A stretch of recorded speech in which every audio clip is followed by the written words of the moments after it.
Hello student, welcome to online classes. Today we will start your chapter number 6, Understanding our Criminal Justice System. पिछले chapter में हमने judiciary के बारे में पढ़ा कि न्यायपालिका क्या होती है, किस तरह से जो जुडिशरी है वो अपना काम करती है, एक्टिव रहती है और किस तरह से सिटीजन को जो है जस्टिस प्रोवाइड कराती है। इस चैप्टर में हम पढ़ेंगे कि जो हमारी अंडरस्टैंडिंग और जो हमारी क्रिमिनल जस्टिस है, आपराधिक जो न्याय है, सिस्टम है, प्रणाली वो किस प्रकार की है। When we see someone violating the law, we immediately think of informing the police. You might have seen either in real life or in the movies police officer filling reports and arresting person because of the role played by the police in interesting arresting person. We often get confused and think that it is the police who decide whether a person is guilty or not. This, however, is far from true. After a person is arrested, it is a court of law that decides whether the accused person is guilty or not. According to the Constitution, every individual charged of a crime has to be given a fair trial. जो accused होता है जो अपराधी है, criminal person है जिससे गिरफ्तार किया गया, उसे क्या बोलता है, एक्यूज्ड कहा जाता है। एक्यूज्ड का मीनिंग होता है क्रिमिनल, अपराधी जो है। जब हम क्या करते हैं, किसी को अपराध करते हुए, किसी को क्राइम करते हुए देखते हैं, वायलेटिंग करते हुए देखते हैं, तो सबसे पहले हम किसे रिपोर्ट करते हैं, पुलिस को इमीडिएटली जो है रिपोर्ट करते हैं, इन्फॉर्म करते हैं, ठीक है। और वास्तविक जीवन या मतलब जो हमारी रियल लाइफ है और फिल्मों में आपने देखा होगा कि पुलिस अक्सर रिपोर्ट दर्ज करते हैं और क्या करते हैं, जो क्रिमिनल होता है, अपराधी होता है, उसे क्या कर लेते हैं, गिरफ्तार कर देते हैं। और अपराधियों को गिरफ्तार करने में पुलिस की जो भूमिका होती है, रोल होता है, उसके आधार पर कई बार जो हमें ऐसा लगता है विथआउट कि पुलिस ही तय करती है कि कोई अपराधी, कि कोई एक्यूज है या नहीं है, मतलब कोई गिल्टी पर्सन जो है वो अपराधी है, जो एक्यूज है वो गिल्टी है या नहीं। लेकिन ऐसा नहीं है। जब किसी व्यक्ति को जो है पुलिस गिरफ्तार करती है तो उसे क्या है, कोर्ट में ले जाया जाता है और कोर्ट ये तय करता है कि जो एक्यूज है वो पर्सन गिल्टी है या नहीं है, मतलब उसने जो है अपराध क्राइम किया है या नहीं किया है।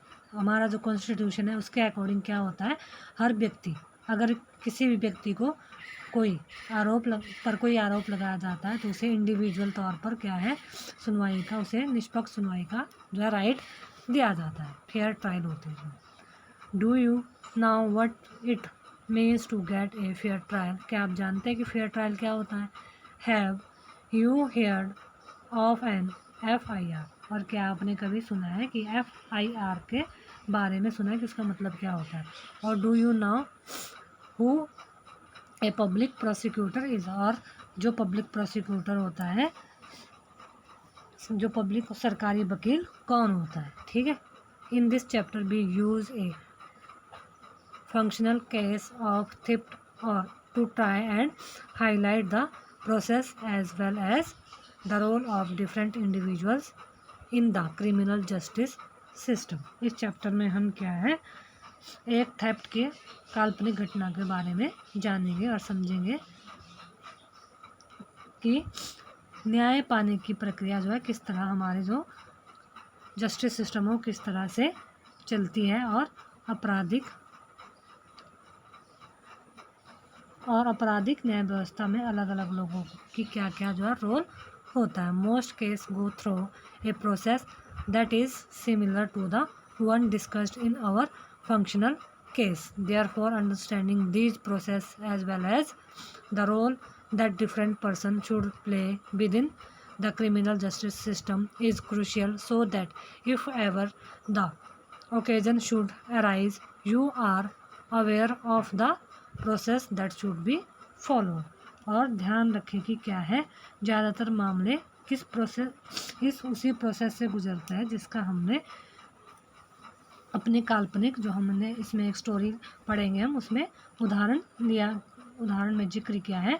और इसके फलस्वरूप इन प्रक्रियाओं को अंडरस्टैंड करना, आपराधिक मतलब क्रिमिनल और क्राइम और न्याय व्यवस्था में अलग अलग लोगों के जो रोल को समझना क्या है हमारे लिए इम्पोर्टेंट होता है। और अगर कभी ऐसा मौका आता है तो यह है हमारे लिए नॉलेज आपके लिए उपयोगी साबित हो, यह जो नॉलेज है आपके लिए भी और सबके लिए क्या है, उपयोगी जो है साबित हो सकती है। अब इसमें जो कहानी दी गई है, इसमें कोर्ट में सुनवाई हुई है। तो जो एक्यूज है, जो जिसके ऊपर क्रिमिनल चार्ज लगा है, वो कहता है कि मैं निर्दोष हूँ और मेरी सुनवाई हो। वह कहता है कि मुझे जो है कोर्ट में पेश किया जाए और मुझे अपने आप को निर्दोष साबित करने का जो है मौका दिया जाए। मुंबई के एक मकान में श्रीमती शिंदे तैयार हो रही है और पिछले 1 घंटे से वह गले का हार ढूंढ रही है।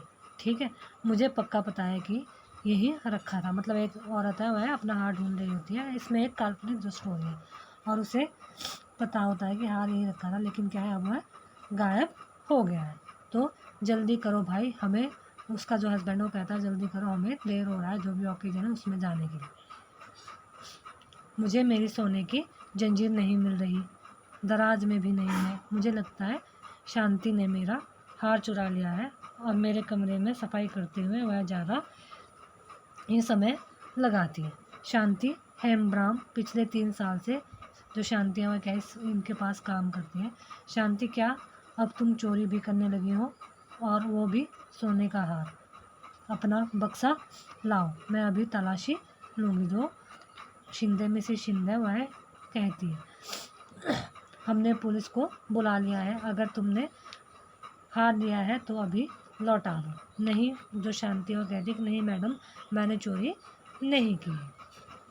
शिंदे साहब शांति के बक्से की तलाशी लेते हैं, जिसमें एक लिफाफे में 10,000 रुपये मिलते हैं। वह शांति पर चिल्लाने लगते हैं। उन्हें यकीन हो जाता है कि शांति ने हार बेच दिया और यह उसी का पैसा है। साहब, मेरा भाई और मैं पिछले साल भर से पैसे जमा कर रहे हैं। हम गांव लौटकर एक बैल खरीदना चाहते हैं। मैडम, मैं बेगुनाह, मतलब वह कहती है कि मैंने हार नहीं चुराया है। मिसेस शिंदे थाने में पहुंच जाते हैं। जी कहिए। वह जब थाने में जाता है तो वहाँ पुलिस वालों से पूछते हैं, मैं FIR लिखवाने आया हूँ, मेरे घर में चोरी हुई है। घर की नौकरानी शांति, मेरी पत्नी का हार चुरा लिया शांति ने। शिंदे साहब के कहने पर सब इंस्पेक्टर राव FIR दर्ज करते हैं और वह क्या करता है कि उन्होंने फिर उसे क्या है गिरफ्तार। राव घर आते हैं और अब मैं इस चोरी के बारे में श्री शिंदे और मिसेस शिंदे के बयान दर्ज करूंगा। रुपयों के लिफाफे की सील करके सबूत के तौर पर जो है पुलिस वाले अपने पास रखते हैं। शांति का भाई सुशील आता है और सब इंस्पेक्टर राव से विनती करता है कि वह शांति को छोड़ दे। उसने सोने का हार जो है नहीं चुराया। अदालत में जमानत का आदेश लेकर, इंस्पेक्टर कहता है कि जमानत का आदेश लेकर आओ, लेकिन मैं वकील की फ़ीस कहाँ से लाऊंगा और उसके लिए कौन जमानती बनेगा? आपने हमारी सारी कमाई तो सील करके अपने पास रख ली है।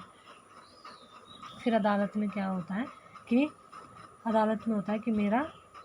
मैंने तो कुछ गलत नहीं किया, सिर्फ मैडम के शक की वजह से सलाखों के पीछे आ गई हूँ। और क्या है, हम लोगों ने जो पैसा बचाया था वो भी पुलिस वाले ने हमसे ले लिया है। यह मेरे मुकदमे के कागज़ है। मेरे मालिकों ने हार चुराने का झूठा जो आरोप मुझ पर लगाया है। उन्हें शांति के बक्से में 10,000 रुपये मिले थे। उन्हें लगता है कि उसने हार बेचकर ही यह सारा पैसा हासिल किया है, लेकिन यह तो उन दोनों की जो मेहनत की कमाई होती है। वह कहती है कि मैं निर्दोष हूँ और मेरी सुनवाई हो। फिर जो सरकारी वकील राज्य की ओर से मुकदमे में हाजिर होता है, वह श्रीमती एवं श्री शिंदे का मुख्य गवाह के रूप में पेश करता है। तो अब बताइए श्रीमती शिंदे, आपका हार किस तरह गायब हो?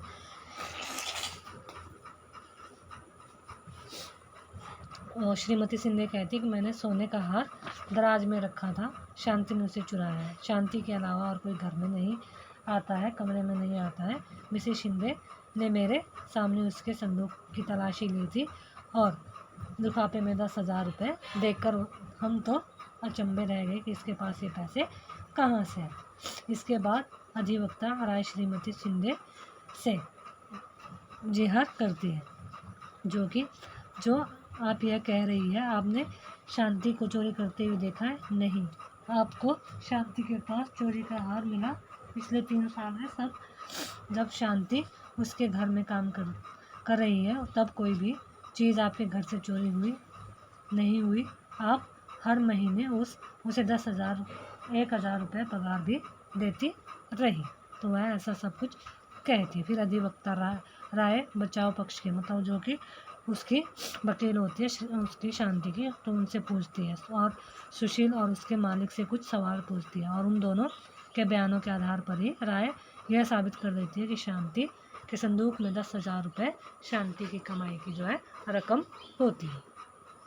तो क्या होता है, जब मुकदमा चलता है तो उस समय यह सब इस इंस्पेक्टर शर्मा क्या आप हमें दिखा सकते हैं कि आपने क्या क्या बरामद किया, ठीक है, वह सब पूछती है। तो इस तरह शांति की जो है वह रिहा कर दिया जाता है। चलो ये तो स्टोरी थी। अब पढ़ते हम। From the above incident you can see that the 4 keys players in the criminal justice system are the police prosecutor, the defense lawyer and the judge. You have seen the roles each of them played in the above case. Now let us try and understand their role more generally. जो हमने ऊपर ये story पढ़ी इसके आधार पर आपने देखा कि पुलिस जो सरकारी वकील है, पब्लिक प्रोसिक्यूटर है, और जो डिफेंस लॉयर है जो कि क्राइम करने वाला अपराधी व्यक्ति का लॉयर है, और जो हमारे जज है, यह 4 अधिकारी आपराधिक न्याय व्यवस्था में मुख्य जो रोल निभाते हैं और इस मामले में अपने अपने उनके रोल को भी देख लिया है। अब आइए उनकी भूमिकाओं और व्यापक स्तर को देखते हैं। What is the role of the police in investing a crime. जो रोल पुलिस का रोल है इन्वेस्टिंग अपराध की जांच करने में क्या रोल होता है। One important function of the police is to investigate any complaint about the commission of the crime and investigation include recording statement of witness होता है गवाह, and collecting different kind of evidence on the basis of the investigation. The police are required to form an opinion if the police think that the evidence points to the guilt or the accused person, then they file a charge sheet in the court. As stated at the beginning of the chapter, it is not the job of the police to decide whether a person is guilty or innocent. That is for the judge to decide. क्या होता है कि जो हमारे police की जो महत्वपूर्ण भूमिका होती है, काम करता है, वो वर्क करता है, वह अपराध के बारे में मिली शिकायत के इन्वेस्टिगेशन करना, जांच करना, और उसके इन्वेस्टिगेशन के लिए जो हमारे गवाह होते हैं, गवाह को बोलते हैं हम, विटनेस जो होते हैं हमारे के बयान दर्ज किए जाते हैं और सबूत जो है इकट्ठे करता है पुलिस। इसके बाद वह क्या है, चार्जशीट बनाता है, और अगर पुलिस को ऐसा लगता है कि सबूतों में आरोपी का दोष मिलता है तो वह क्या है, एक चार्जशीट बनाता है और उसे क्या है, चार्जशीट दाखिल कर देता है कोर्ट में। और जैसा कि अध्याय की शुरुआत में ही कहा गया है कि यह तय करना पुलिस का काम नहीं है कि कोई व्यक्ति जो है वह क्या एक्यूज्ड है, अपराधी है, गिल्टी है या नहीं है। यह जो तय करेगी वो करता है कोर्ट में जो हमारा जज होता है। You read in unit 2 about the role of law, which means that everyone is subject to the law of the land. This include the police. Therefore, police investigation always have to be conducted in accordance with law with the full respect for human rights. The Supreme Court has laid down guidelines that the police must follow at the time of arrest detention and interrogation. The police are not allowed to torture or beat or shoot anyone during investigation. They cannot inflict any form of punishment on a person even for petty offense. ठीक है, हिरासत में हुआ है distance मतलब क्या है। दूसरी जो हमने सेकंड यूनिट में हमने कानून के शासन के बारे में पढ़ा था, लॉज पढ़ा था। कानून का शासन क्या है, इसका सीधा मतलब यह है कि हर व्यक्ति देश के कानून के अधीन है और पुलिस भी इसी कानून के तहत, जो हमारी पुलिस है वो भी जो लॉ बना है हमारे कॉन्स्टिट्यूशन में उसी के अकॉर्डिंग जो है आती है। और लिहाजा पुलिस को हमेशा कानून के मुताबिक ही जो ह्यूमन राइट्स है, मानव अधिकार का क्या करना पड़ता है, रिस्पेक्ट करते हुए जो है इन्वेस्टिगेशन करनी होती है। और सर्वोच्च हमारा जो सुप्रीम कोर्ट है गिरफ्तारी या हिरासत और पूछताछ के बारे में पुलिस के लिए कुछ जो है गाइडलाइंस तय किए हैं और उन्हीं गाइडलाइंस के अकॉर्डिंग वह इन्वेस्टिगेशन कर सकता है। और इनके अकॉर्डिंग क्या है, पुलिस जांच के दौरान किसी भी जो पर्सन है जिसके ऊपर आरोप का लगाया गया है उसे क्या है, सताने पीटने या गोली मारने का अधिकार नहीं है। किसी छोटे से छोटे अपराध के लिए भी पुलिस क्या है, किसी को भी कोई पनिश नहीं कर सकती है। और आर्टिकल 22 में क्या है, हमारे जो है फौजदारी कानून में प्रत्येक गिरफ्तार व्यक्ति को क्या है, निम्नलिखित जो फंडामेंटल राइट दिए गए हैं। Article 22 of the constitution and criminal laws guaranteed to every arrested person of following fundamental right दिए गए। वो कौन कौन से राइट है, the right to be informed at the time of arrest of the offence for which of person is being arrested, मतलब गिरफ्तारी के समय उसे यह जानने का क्या है, राइट दिया गया है कि गिरफ्तारी किस कारण से उसकी जो है की जा रही है। The right to be presented before a magistrate within 24 hours of arrest, और गिरफ्तारी के बाद 24 घंटों के अंदर क्या है, मैजिस्ट्रेट के सामने उसे पेश करने का अधिकार है। थर्ड है the right not to be ill treated और टॉर्चर्ड ड्यूरिंग अरेस्ट और इन कस्टडी, और गिरफ्तारी के दौरान क्या है, हिरासत में किसी भी तरह के जो है टॉर्चर, उनके साथ दुर्व्यवहार यातना से बचने का उनके पास राइट है। Confession made in police custody can not be used as evidence against the accuse, और पुलिस हिरासत में जो लिए गए हैं उन्होंने उसमें क्या है, एक बालिया बयान को आरोपी के खिलाफ सबूत के तौर पर हम इस्तेमाल नहीं कर सकते। A boy under 15 years of age and woman cannot be called to the police station only for questioning, और 15 साल से कम उम्र के बालक और किसी भी महिला को केवल सवाल पूछने के लिए थाने में नहीं बुलाया जा सकता है। अब इससे आगे हम नेक्स्ट वीडियो में करेंगे।